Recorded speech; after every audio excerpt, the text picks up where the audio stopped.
교회 2주년 기념주일날 하나님께서 우리에게 주시는 말씀은 구약성경 이사야 53장 4절에서 12절까지 말씀입니다. 이사야 53장 4절에서 12절까지 말씀, 하나님의 말씀 봉독할 때에 여러분 경청하십시오. 그는 실로 우리의 질고를 지고 우리의 슬픔을 당하였거늘 우리는 생각하기를 그는 징벌을 받아 하나님께 맞으며 고난을 당한다 하였노라. 그가 찔림은 우리의 허물 때문이요 그가 상함은 우리의 죄악 때문이라. 그가 징계를 받음으로 우리는 평화를 누리고 그가 채찍에 맞음으로 우리는 나음을 받았도다. 우리는 다 양 같아서 그릇 행하여 각기 제 길로 갔거늘 여호와께서는 우리 모두의 죄악을 그에게 담당시키셨도다. 그가 곤욕을 당하여 괴로울 때에도 그의 입을 열지 아니하였으며 마치 도수장으로 끌려가는 어린 양과 털 깎는 자 앞에서 잠잠한 양같이 그의 입을 열지 아니하였도다. 그는 곤욕과 신문을 당하고 끌려갔으나 그 세대 중에 누가 생각하기를 그가 살아있는 자들의 땅에서 끊어짐은 마땅히 형벌받을 내 백성의 허물 때문이라 하였으리요. 그는 강포를 행하지 아니하였고 그의 입에 거짓이 없었으나 그의 무덤이 악인들과 함께 있었으며 그가 죽은 후에 부자와 함께 있었도다.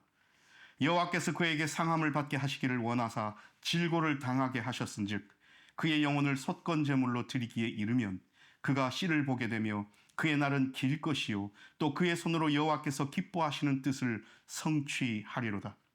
그가 자기 영혼에 수고한 것을 보고 만족하게 여길 것이라. 나의 의로운 종이 자기 지식으로 많은 사람을 의롭게 하며 또 그들의 죄악을 친히 담당하리로다. 그러므로 내가 그에게 존귀한 자와 함께 몫을 받게 하며 강한 자와 함께 탈취한 것을 나누게 하리니 이는 그가 자기 영혼을 버려 사망에 이르게 하며 범죄자 중 하나로 헤아림을 받았음이니라. 그러나 그가 많은 사람의 죄를 담당하며 범죄자를 위하여 기도하였느니라. 아멘. 이 말씀을 통하여 은혜 주실 줄 믿습니다. 아멘. 할렐루야. 아멘. 오늘 우리 반석이 빛된 교회가 하나님께서 세우신 지 2년째 되는 기념주일 생일입니다. 하나님께서 어떤 뜻을 가지시고 우리 공동체를 모으시고 새롭게 시작하게 하셨는지 다시 한번 생각하고 그 의미와 뜻을 좀 묵상해 보는 그런 우리 한 주간이 되십시다. 실제 날짜로는 10월 23일입니다. 꼭 기억해 주시고요. 오늘 하나님께서 우리에게 이사야 53장 말씀을 주셨습니다. 이사야 53장 말씀은 여호와의 종의 노래, 특히 고난받는 종의 노래가 적혀 있기 때문에 우리가 사순절, 고난주간 이럴 때 많이 묵상하는 부분이지요. 오늘 우리가 다시 한번 이 길게 읽은 말씀 가운데 주목해야 될 핵심 구절은 오늘 우리가 암송 구절로 적어놓은 6절입니다. 우리는 다 양 같아서 그릇 행하여 각기 제 길로 갔거늘 여호와께서는 우리 모두의 죄악을 그에게 담당시키셨도다. 우리가 욥기서 공부하면서 또 지혜서 공부하면서 이런 얘기들을 함께 나누어 썼습니다. 그 당시 사람들이 가지고 있던 인식 가운데 내가 벌을 받고 내가 고통 가운데 있고 아픔을 당하고 힘든 일을 당하면 내가 신 앞에 하나님 앞에 여호와 앞에 무언가 잘못했구나. 내가 무언가 잘못해서 받는 벌이겠구나 라고 생각하는 인식들이 그 당시 팽배해 있었습니다.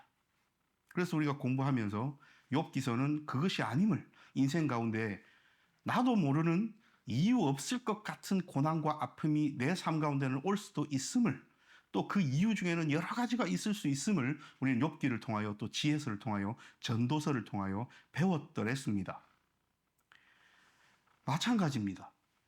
사람들은 여호와의 종이 오셨는데 그 종이 아픔을 당하고 고통을 당하고 힘듦을 당하고 벌 받는 것처럼 보이면 어떻게 인식했다고 이야기합니까? 우리는 생각하기를 그는 징벌을 받아 하나님께 맞으며 고난을 당한다 하였다. 징벌은 뭡니까? 잘못한 데 있어서 벌 받는 것이 징벌입니다.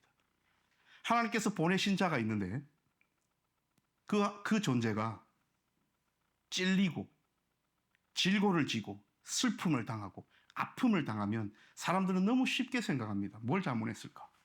뭘 잘못했기에 하나님께로부터 버림을 받고 징벌을 당할까? 그런데 이 이사야 기자는 가만히 그것을 묵상하고 생각하고 하나님 앞에 기도하고 받은 말씀이 이런 거죠. 그가 찔림은 그의 잘못이 아니라 우리의 허물 때문이고, 그가 상함은 그의 죄악이 아니라 우리의 죄악 때문이다. 그가 징계를 받음으로 우리가 평화를 누리고, 그가 채찍에 맞음으로 우리가 나음을 입었다. 이렇게 고백합니다. 그리고 나서 하는 말씀이 우리는 다 양 같아서 각기 제 길로 갔거늘 여호와께서는 우리 모두의 죄악을 그에게 담당시키셨다. 오늘 이 말씀이 핵심입니다. 양에 관한 이야기들은 아마 책이든지 어느 곳에서든지 양의 약간의 그 자기 앞만 바라보는 뭐 욕심이라고 해야 되겠습니까? 안 그러면 약간 지혜롭지 못함에 대하여 많이 이야기를 하죠. 양은 그래요. 양은 뭘 원합니까? 양은 좋은 풀 뜯어먹기를 원해요. 왜냐면 그거 안 먹으면 굶잖아요. 배고프잖아요. 또 그거 먹고 나면 뭘 또 원합니까? 맑은 물을 원해요. 먹고 마시는 것이 양에게는 알파와 오메가입니다. 그게 전부입니다. 그러다 보니 좋은 목자를 만나서 쉴만한 물과 푸른 초장으로 인도해 주시는 좋은 목자를 만나면 그 양은 그저 행복한 겁니다.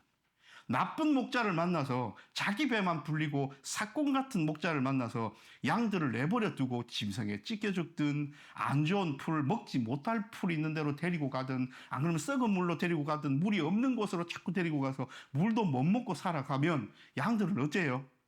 본능적으로 자기 살 길을 찾아서 간다는 말입니다. 각기 제 길로 가는 거예요. 그런데 중요한 것은 그 양에게는 큰 그렇게 지혜가 없기 때문에 어디로 가야 푸른 초장이 있고 어디로 가야 맑은 시내가 있는지 모르지만, 나쁜 목자가 자기들에게 이런 것을 공개하고 공급하지 않는다고 인식이 되면 어디로 가야 될지도 모르면서 그냥 막무가내로 무턱대고 제 길로 흩어져 버리는 겁니다. 여러분, 그렇게 흩어지면 그 양의 미래는 뭡니까? 짐승에게 찢겨 죽든, 시냇가를 못 찾아서 목이 말라 죽든, 뜯어먹을 만한 풀이 없는 곳으로 헤매이다가 결국 굶어 죽든, 양의 운명은 그렇게 되는 거예요.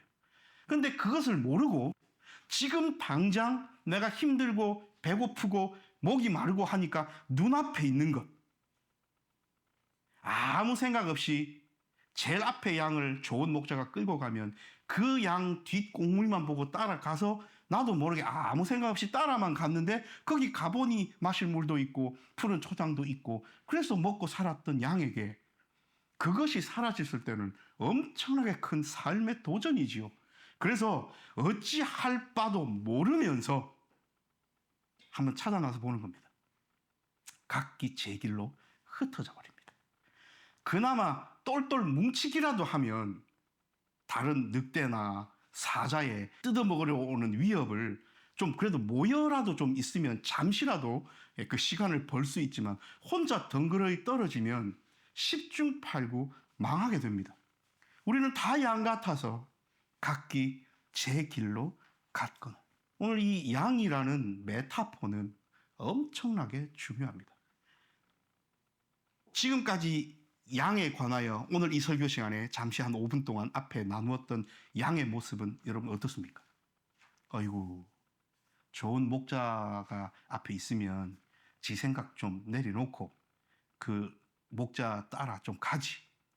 자기 길로 가지 말고 좀 있지. 지금 조금 배고프고 아프고 힘들더라도 인내심을 한번 가져보지. 그러면 결국 좋은 날이 올 건데 왜 혼자 떨어져 가지고 저렇게 고생을 사서 하고 어디로 갈지도 모르면서 각기 제 길로 왜 갈고 하는 마음이 들잖아요. 근데 이 양의 메타포를 이 이사야는 또 다르게 했습니다. 그게 이 뒷부분에 나오는 거예요. 그런데 그는 그 양떼를 이끌어서 그 양떼의 모든 모자람을, 죄악을, 아픔을 혼자 짊어진 그 하나님이 보내신 자 고난의 종은 또 양 같아서 도수장으로 끌려가는 어린 양과 털 깎는 자 앞에서 잠잠한 양같이 입을 열지 아니하였도다. 양의 속성이 그런 거예요. 너무나 약해요. 털 깎는 자 앞에서는 털이 깎일 수밖에 없고요. 자기 고기를 먹으려고 덤벼드는 사람들에게 자기 목숨을 내어 놓을 수밖에 없는 약한 존재예요. 그렇게 약한 존재인 줄 아는 인간들이 각기 제 길로 가버립니다.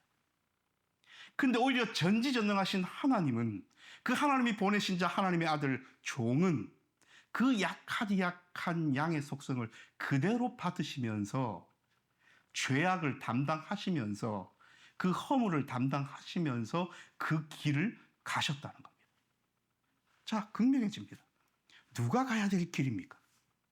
도살장으로 가는 그 길, 털 깎이러 가는 그 길은 양이 걸어가야 될 길입니까? 그 양을 이끄는 목자가 걸어가야 될 길입니까? 양이 걸어가야 될 길이잖아요. 그런데 정작 그 양들은 어디로 갔다고요? 각기 제 길로 가버렸다고요.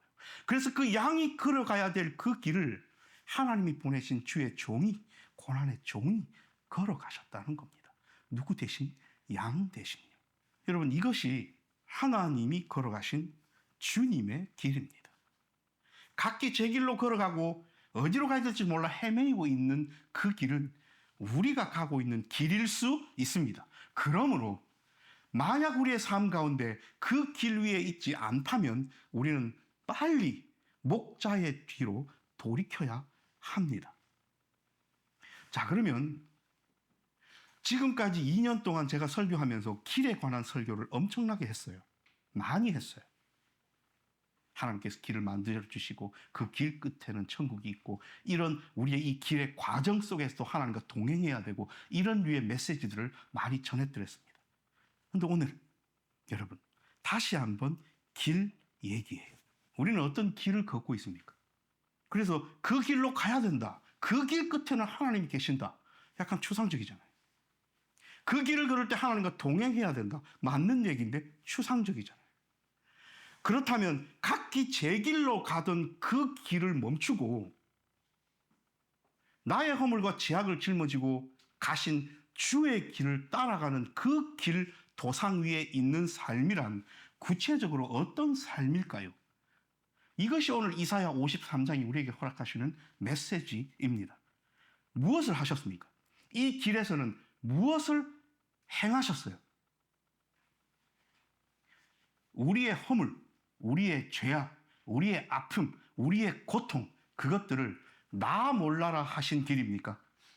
그것들을 나랑 상관없으니 그 아픔과 고통은 너희가 감당하라 하신 그 길입니까?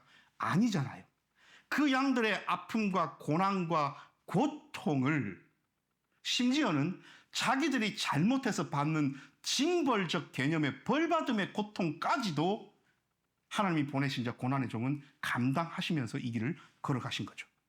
자, 그러면 우리는 그리스도의 제자들로서 주의 길을 따라간다라고 우리가 고백하고 다짐하고 결단한다면 우리는 어찌해야 됩니까?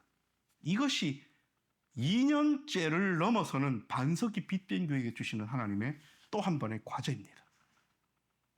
다른 이의 아픔, 고통, 힘듦, 고난을 생각하라는 겁니다. 공감하라는 겁니다. 모든 어떤 세속적인 세계관, 정치적인 성향들, 이런 것들을 다 넣어서 하라는 것이 아니라 하나님이 지으신 피조물 대 피조물로서 누가 고통을 당하고 아픔을 당한다면 그 고통과 아픔에 공감하고 함께 울어줄 수 있는 사람, 그것이 주의 길로 걸어가는 그리스도를 닮아가는 사람들입니다. 그것이 어떤 일이든지 간에 고통받고 고난받고 아픔받은 사실이 있다면 우리는 그 사실을 직시하고 함께 아파하며 우리의 가슴을 열고 경험해보지 못했을 만큼의 아픔이라 할지라도 마치 내 고통과 아픔처럼 함께 울어줄 줄 아는 넓은 마음, 그것이 하나님께서 우리 죄 지은 인간들을 바라보시고 가지셨던 하나님의 심정과 마음인 것을 우리는 알아야 합니다. 우리는 어떤 일이 벌어지고 어떤 아픔과 고통이 사실로 이렇게 드러났을 때에 너무나 많은 다른 각자의 기준들로 이 일들을 해석하려 합니다. 그래서 그 해석의 결과로 이것을 무시하거나 이 일을 폄하하거나 이 일을 없는 것으로 만들려 하는 시도들로 팽배해 있습니다. 실제 아픔이 있고 고통이 있고 고난이 있고 그게 잘못한 것에 대한 벌이든지 아니면 이유 없이 이해하지 못할 고난이든지 그것은 우리의 것이 아닙니다. 고통과 고난과 아픔과 고통이 있는 그 자리에 우리의 마음이 함께 가 있고 함께 울어줄 줄 알며 함께 위로하고 하나님의 사랑을 전할 수 있다면 그것이 반석이 빗된 교회가 걸어가야 할 주께서 우리에게 먼저 보이신 그 길임을 저와 여러분 잊지 마십시다. 고난의 종은 말할 줄 몰라서 잠잠하셨겠습니까? 고난의 종은 그 일에 대하여 해석할 줄 몰라서 덤덤했겠습니까? 이럴 수도 있었잖아요. 이 사람들아, 지금 당신들의 고난과 고통을 내가 짊어졌는데 이것은 당신들이 그저 당한 고난과 고통이 아니라 죄지음에 대한 결과로서의 징벌인데 왜 이걸 내가 해야 되나? 이 벌은 너가 타받아 라고 하실 수 있잖아요.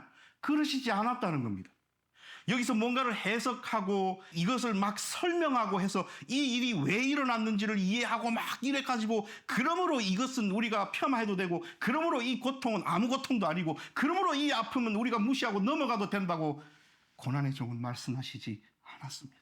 그 모든 고통을 다 짊어지시고 담당시키신 그 허물을 죄악을 담당시키신 아버지의 말씀에 순종하면서 묵묵히 도살장으로 끌려가는 양처럼 털 깎는 자 앞에 선 양처럼 잠잠히 그 길을 걸어가셨습니다.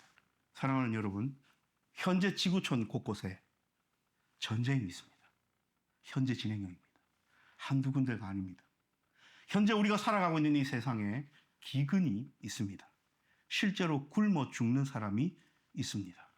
지난주 뉴스에 90대 노모와 60대 아들이 아파트에서 10일 정도 굶어서 죽은 것 같다고 뉴스에 나오는 것을 제가 봤어요.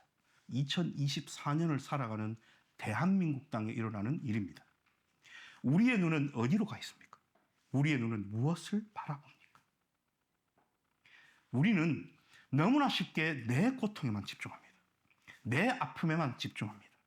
그러다 보니 다른 일을 돌보고 바라볼 여력조차 없는 삶을, 그래서 여유 없는 삶을 살아가기 쉽상입니다. 교회들도 마찬가지고 성도들도 마찬가지입니다. 하나님께서 우리에게 주신 달란트, 어찌 생각하면 작다고 할 수 있지만 결코 작지 않습니다. 오늘 우리 함께 찬양했잖아요. 저 높은 산이 되기보다는 오름직한 동산이 되는, 우리에게 주어진 각자의 삶 가운데서 우리에게 맡겨주시고 붙여주신 우리 주위의 삶 가운데서 그 사람들에게 내가 위로가 되고 내가 사랑에 전하는 편지가 되고 예수 그리스도의 향기가 되고, 그래서 그들이 아프고 고통받고 힘들어할 때에 정말 나는 아무것도 아니고 아무 능력도 없지만 내가 그 사람들과 함께 있어 줌으로써 위로가 된다면 우리는 하나님께로부터 가장 큰 달란트를 받은 사람들입니다. 그래서 이 말씀을 아니할 수 없지요. 전지전능하신 하나님의 능력이 가장 강력하게 나타났던 곳이 어디입니까? 아무 인간적인 기준에서 능력을 발휘하지 못했던 십자가 위에서 죽어가시는 그 능력, 이것이 전지전능하신 하나님의 가장 큰 능력이었음을 우리 잊지 마십시다. 하나님은 우리로 서로 경쟁해서 다른 이보다 앞서라고 우리를 짓지 않으셨어요. 도살장 앞에 끌려가는 양처럼, 털 깎는 자 앞에 있었던 양처럼 끌려가는 그 길이야말로 하나님께서 우리 모든 피조물에게 원하시는 가야 될 방향성과 길임을 예수님을 통하여 알려주셨습니다. 우리가 살아가고 있는 세상은 하나님과 완전히 반대로 그냥 가는 것이 아니죠. 달려가고 있죠. 특히 물질을 향하여 달려가고 있습니다. 그래서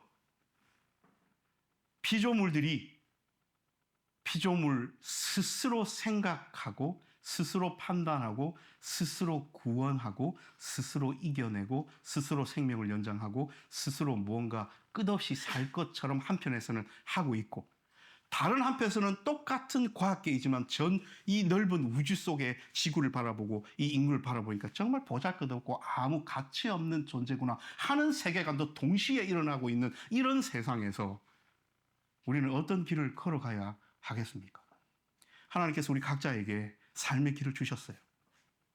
직업도 가져야 되고 공부도 해야 되고 먹고 살아야 하고 또 여러 사람들하고 부대껴서 믿지 않는 사람들과 함께 어울리면서 이 세상을 살아가야 되고, 또 여러 뉴스를 통하여 이런 일 저런 일 가면 억울한 일, 힘든 일, 아픈 일, 고통스러운 일, 때로는 행복하고 즐겁고 얼굴에 웃음기가 있는 일, 그래서 맨날 오늘날 같으면 날아갈 것 같다, 또 거꾸로 오늘날 같으면 정말 내일이라도 죽겠다 싶은 이런 것들로 희노애락으로 점철된 삶을 살아갑니다. 그것은 예수를 믿으나 믿지 않으나 다 똑같아요. 이럴 때에 우리의 중심은 어디 있는가?